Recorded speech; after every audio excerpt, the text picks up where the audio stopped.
Alice was clearly the top student in the whole country, yet she turned down all the prestigious universities and instead chose an elite academy full of spoiled idiots. Everyone laughed at Alice for being short-sighted, but she knew very well that among these rich heirs lay huge business opportunities. It turned out that Alice's father was not only poor but also narrow-minded. He even opposed Alice's decision to keep studying, to stop Alice from going to school. Her father actually planned to tear up her admission letter to change her destiny. She snatched the letter desperately and ran away without looking back. On the first day of school, Alice, because of her simple outfit, was surrounded and stared at by the whole class. They thought her clothes were all custom-made designer pieces. A classmate curiously asked Alice how she got to school. Alice awkwardly said that she walked to school. The classmate asked in confusion why she didn't drive to school. Was it because her car broke down? Alice didn't want to explain. She focused on finding her targets. Soon,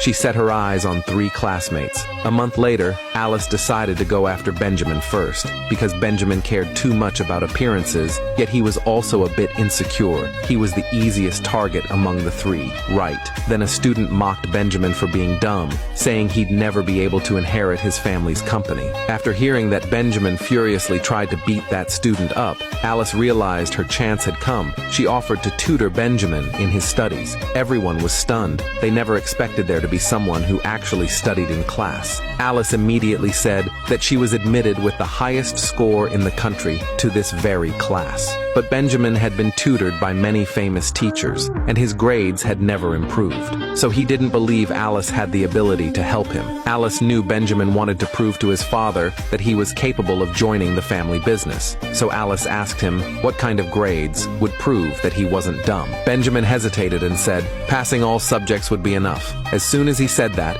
everyone burst out laughing, because none of them believed Benjamin could ever do it. Alice told Benjamin, give her 1 month and she could make him pass, but Benjamin had to pay her $6,000. Benjamin sneered and said he could pay her 10 times that amount, but why should he trust her? Alice proposed a sparring match. If Benjamin lost, he'd have to accept her tutoring. The classmates warned Alice not to be reckless, because Benjamin was really good at fighting. Of course, Alice knew that, but she had already found his weakness. As soon as the match started, she took Benjamin down with a single kick.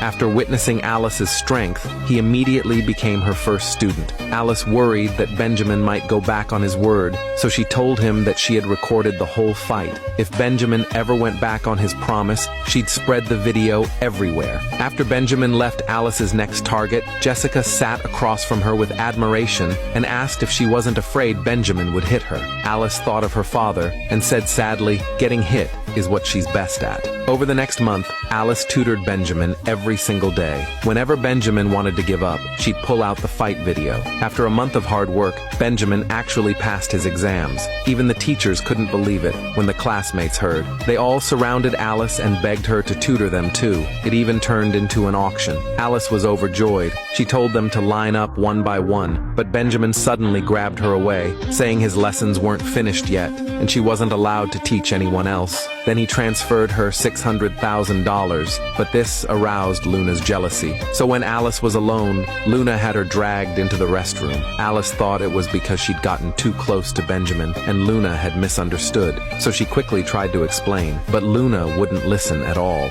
She shouted angrily. Now that Benjamin had passed, her parents had scolded her terribly. That's when Alice realized Luna actually wanted her to tutor as well. Luna told Alice she'd pay her double the price. If Alice would just tutor her, Alice was thrilled, but she worried about not having enough time. But Luna said she had a villa near the school and ordered Alice to live there with her. Luna thought she was threatening Alice, but Alice was even happier to hear that. She even promised Luna that she'd always be at her service. As Alice walked down the road, she couldn't help but sigh that her third target, Luna, was captured so easily. Just then, her father showed up. He ordered Alice to drop out of school and go back to the countryside to get married. Alice tried tried to run away, but the men her father brought forced her into a car. Even her phone was snatched away. Luckily, Benjamin saw everything, but he thought her father was hugging her. His classmates even comforted him, saying that one day he'd get a hug from his father too. Meanwhile, Alice had just sent Luna a message for help, but an hour passed